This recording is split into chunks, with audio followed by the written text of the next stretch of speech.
Commençons par l'histoire et surtout, restez serein. Dominique. Je ne sais pas si on pourra rester serein après ça parce que beaucoup de personnes ont vécu certainement ce genre d'expérience sans savoir de quoi il s'agit.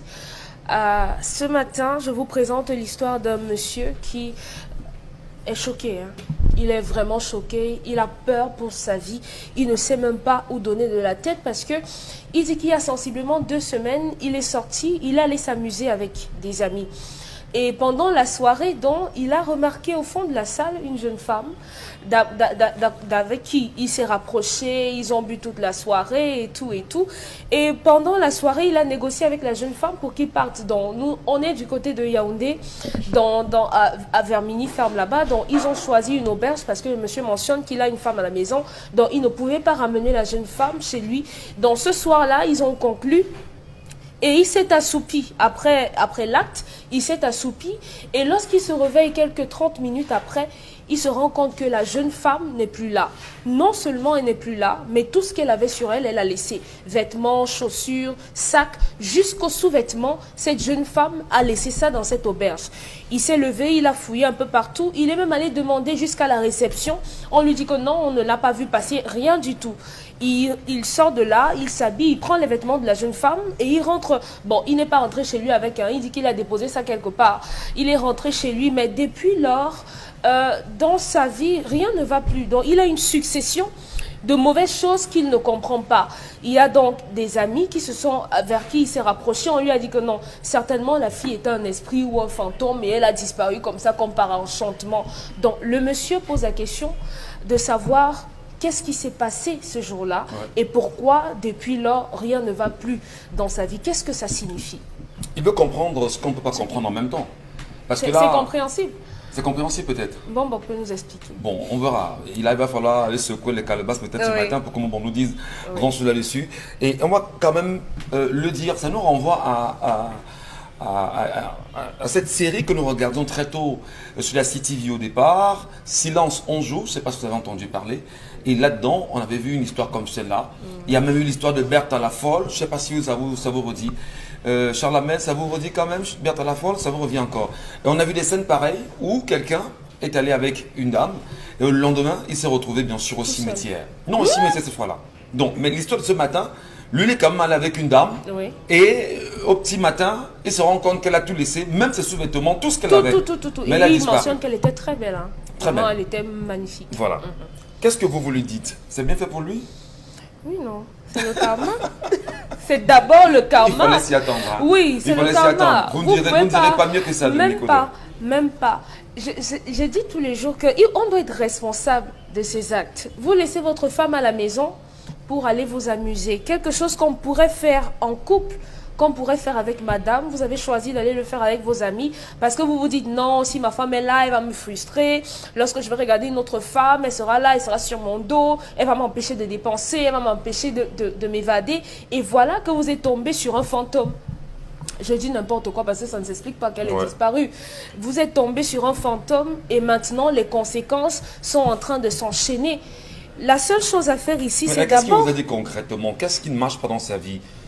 Ses affaires. Ça a totalement chuté à la maison avec sa femme. C'est les tensions, les enfants qui sont en train de tomber malades, dont il ne comprend pas trop. Au travail, ça ne marche vraiment plus.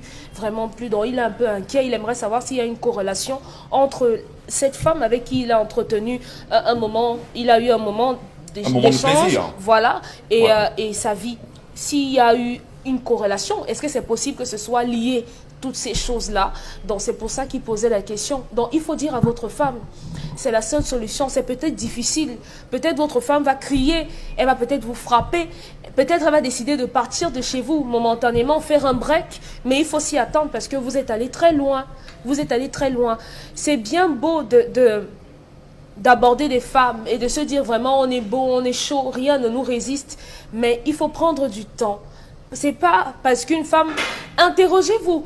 Lorsqu'une femme accepte de s'envoyer en l'air avec vous le premier soir, il faut vous poser des questions. Je veux dire que s'il n'y a pas de résistance... C'était pas une prostituée, je dis les choses comme ça. Non, c'est une jeune femme qui était très bien. Elle est sortie boire également.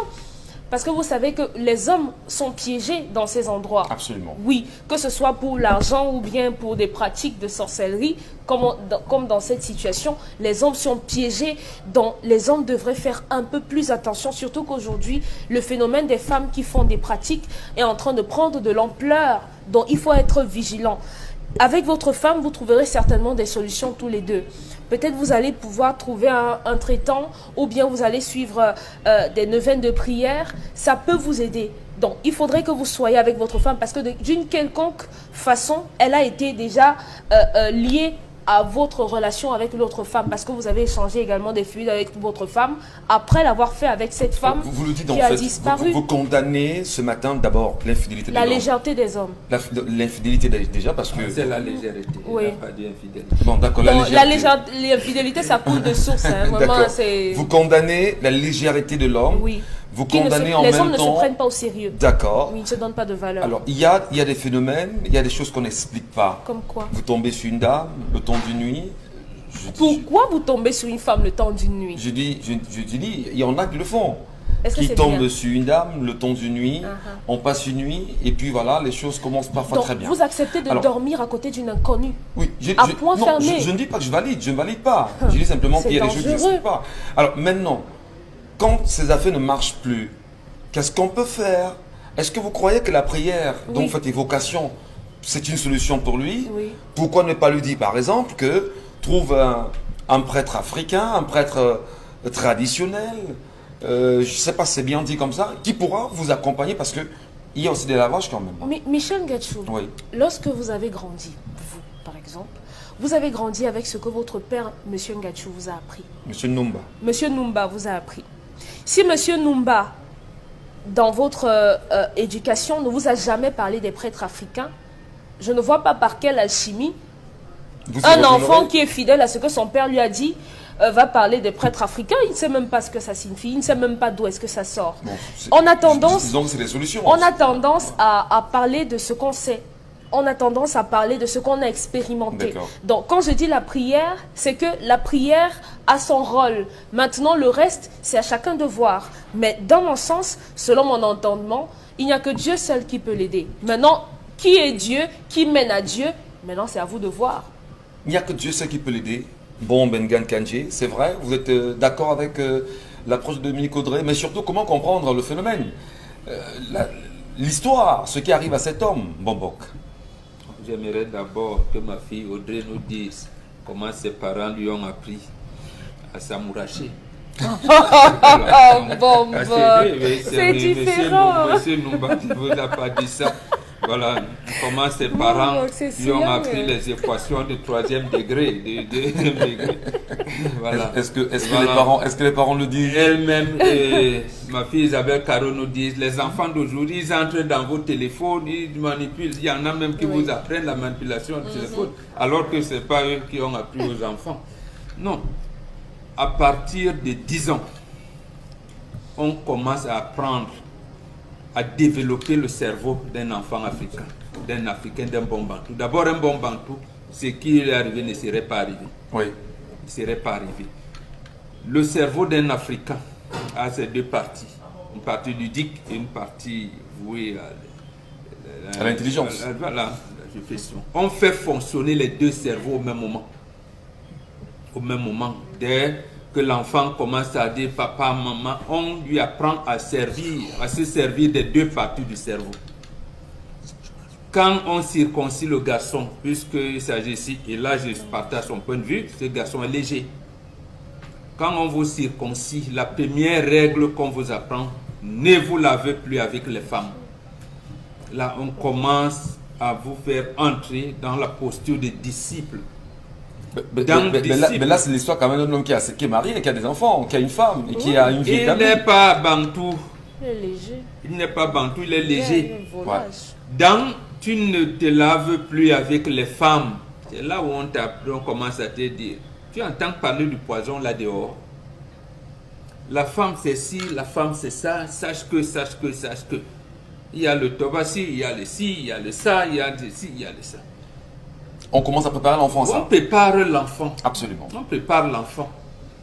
Donc vous avez vu, si vous relisez l'enfant noir de Camara Lai, Vous allez voir comment, quand il est avec son papa dans ses ateliers de forgeron, il voit un serpent passer. C'est le totem ne tue pas. Voilà. Mais sache que l'enfant doit être un disciple. Cet enfant n'a pas été le disciple de son père. A-t-il grandi dans la cuisine? Sûrement. Parce qu'à la cuisine, il y a une éducation. Lorsque la femme se réveille avec ses propres idées, au lieu de se réveiller avec les idées de son mari, il se réveille avec ses idées et elle inculque ses idées à la maison. Cet enfant, c'est une légèreté. Maintenant, il y a des pratiques, c'est vrai. Il y a dans certains milieux, les boîtes de nuit et autres, bon, vous n'avez pas ces yeux-là, il y a certaines serveuses dont les pieds ne touchent pas le sol. Ouais. Et vous allez, mais vous ne pouvez pas voir. Il y en a, les venez viennent là et servent, mais leurs pieds ne touchent pas le sol. Ils servent, mais leurs pieds ne touchent pas le sol. Il faut savoir ça. Et qu'elles sont habillées comment? Parce qu'on en voit qu'ils sont en pantalon. Je ne vous dirai pas. Elles peuvent même être habillées comme vous, mais leurs pieds ne touchent pas le sol. Ouais. Voilà. C'est la revenante. Il y en a. Il y a plein de choses. Donc, dans mon cas de ce matin, c'est certainement une revenante, mon Benga? Je ne sais pas pour le moment, puisque je ne l'ai pas encore consulté. Je ne sais pas. Donc, il peut arriver des situations pareilles. Il peut arriver des situations où des femmes ont pris des pratiques. Je pense qu'il y a une émission de Parole des femmes qui nous a dit ici comment une femme, on l'a menée dans les cimetières. On faisait... il avait un amant qui avait le bois, les filles, on lui demandait s'amouracher, un certain nombre de choses. Il y a des femmes qui sont dans des pratiques multiples. Et quand il est dans un lieu public, tout comme certains hommes aussi, elle lit l'âme de Dieu qui sommeille en vous. Elle lit quoi? Elle lit les hommes légers? Les hommes, non pas légers, l'âme qui sommeille en vous. C'est-à-dire que voilà un homme, si je vais avec lui, je vais sucer son énergie. Ouais. Vous verrez souvent certains gars, ils ont leur cadillac, les pâtiros, et l'herbe. Ils laissent les belles filles que vous voyez là, viennent prendre la braiseuse de prune. Il meurt sur la fille qui braise le poisson là où les prunes. Dit que voilà. Quelquefois, te demande seulement, s'il te plaît, laisse-moi toucher ton front. Jamais, donc voilà, laisse-moi toucher ton front. Un moment, je peux t'enlever de là. Hein. Il vient, il prend les prunes, vous dites prunes 50-50, il vous donne 10 000, il prend les prunes de 200, le plantain de 300, il dit non, laissez ma fille, c'est vraiment, c'est pour toi, laisse seulement. Et bien bon, comme c'est le premier rencontre, il va essayer de toucher votre front, non, laisse ma fille, laisse ma vieille bénisse. Alors, il a pris des choses, il y a ces pratiques. Mais pour un bon bantou, nous avons nos écoles qu'on apprend à nos enfants, on apprend. Donc, ce garçon, d'abord, il a transmis déjà ça à sa femme. Il a transmis ça à sa Alors, femme. Alors, ça justifie la chute dans ces affaires aujourd'hui? Ça justifie, oui. Le type, il vous a sucé de l'énergie et il l'a laissé, il s'est dépouillé. Il vous a, donc, il a transformé cet homme en dépotoir. Qu'est-ce qu'il doit faire de ses habits, Momo? Mais il a déjà abandonné quelque part. Tu t'es retrouvé dans un fumier, donc là où on a jeté les ordures. Donc l'homme aussi, c'est une ordure à ce moment-là, au même titre que les habits abandonnés. C'est comme si, lorsque vous balayez la maison, la cour, vous prenez les tiens, vous jetez dans la poubelle, derrière la case. Donc l'homme s'est retrouvé jeté comme les ordures. Il est récupérable aujourd'hui? Il est récupérable, Mais la première chose, c'est d'abord de comprendre qu'il a transmis ça à sa femme. Maintenant, il faut voir, c'était l'esprit d'un revenant, c'était quelqu'un qui est dans des pratiques qui vous laisse dépouiller, c'est là où il faudra diagnostiquer pour savoir qu'il aimait, il est récupérable. Très bien. Mais un bon bantou, ça n'arriverait pas. Non, ça n'arrive pas. C'est les hybrides là. Alors, cher Lamemba, j'aimerais bien comprendre. Est-ce que c'est suffisant, à travers l'histoire de ce matin, de faire comprendre à ceux qui ne croient pas... c'est pas un problème de croyance, c'est de connaissance. Quand je vous dis là que les gens, dans les boîtes de nuit, il y en a, leurs pieds ne touchent pas le sol. Tu vas dire que tu crois pas, leurs pieds ne vont pas toucher le sol. Mais comme toi, tu ne vois pas, tu sauras comment. Voilà. C'est pas la croyance, c'est la science, cher ami. Alors, il y en a qui n'y croient pas. Il y a des problèmes de noumènes et de phénomènes. Voilà. Alors, il y en a qui n'y croient pas, monsieur Mbatou, cher Lamel. Qui, on vous parlera d'esprit, on vous parlera de tout ce qui peut rentrer dans ce qu'on peut appeler, entre guillemets, spirituel. on peut s'en foutre. Est-ce que l'histoire de ce matin ne permet pas aux anges de se réveiller et se dire, faisons attention, et comme le dit habituellement, le doigt est mauvais. Qu'est-ce que vous en dites, vous, M. Mbatou Chalamel?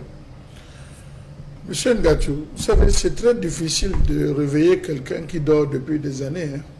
C'est très difficile. Ça veut dire quoi? Ça demande beaucoup de travail pour pouvoir réveiller quelqu'un. Il va ouvrir, après les paupières vont retomber, il va être nonchalant.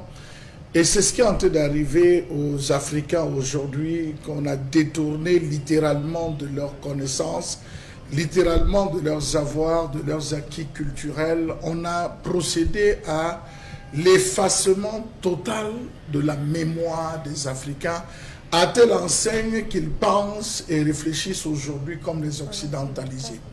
La preuve, s'il arrivait un jour qui est le dernier jour des condamnés, ils sortiront tous des tombes avec des vestes, des cravates, des nœuds papillons, parce qu'on les enterre à la méthode des occidentalisés, couchés sur le dos, face regardant le ciel. Était-ce ainsi qu'on enterrait les Africains, M. Michel Gachou? Est-ce ainsi qu'on enterre à l'extrême nord? Est-ce ainsi qu'on enterrait dans le sud? Vous allez vous rendre compte qu'on a perdu tous ces repères, l'occidentalisation et l'Église, la chrétienté est venue écraser littéralement ce que vous pouvez avoir. À telle enseigne qu'on vous parle du riz de veuvage chrétien, on vous parle des funérailles chrétiennes, des obsèques chrétiennes. Allez fouiller la Bible si jamais vous allez retrouver tout ce qu'on appelle chrétien. Bon, chez les Bantous, il y a des choses qu'on inculquait à l'enfant. Lorsque l'enfant se trouvait dans la tranche de 0 à 10 ans, M. Michel Ngachou, l'enfant qui était un esclave ne s'appartenait pas, l'enfant se retrouvait à recevoir par un rituel assez précis de fil noir. On prenait le fil noir qu'on enlaçait tout autour de ses reins, suivant un rituel à 9 tours, et au bout duquel on laissait pendre un courrier qui avait été chargé. Vous voyez ces enfants dans les quartiers, ils couraient comme ils pouvaient, jamais quelque chose n'arrivait à ces enfants parce que c'était un signe de protection. C'est à l'âge de 10 ans qu'on coupait définitivement ce cordon, M. Michel Ngachou. On enseignait à l'enfant qu'à partir de 20 heures, tout ce que tu feras comme rencontre, dès que le soleil se sera couché, tu rencontreras des choses pas du tout bien. Arrange-toi à être chez toi à 7 heures. Dans le cas où tu sors, sache à ce moment, M. Michel Ngachou, que tu pourras faire des rencontres avec les fantômes, tu pourras faire des rencontres avec des gens venus de l'au-delà qui viennent faire le commerce, parce que qui se débrouille le jour s'embrouille la nuit.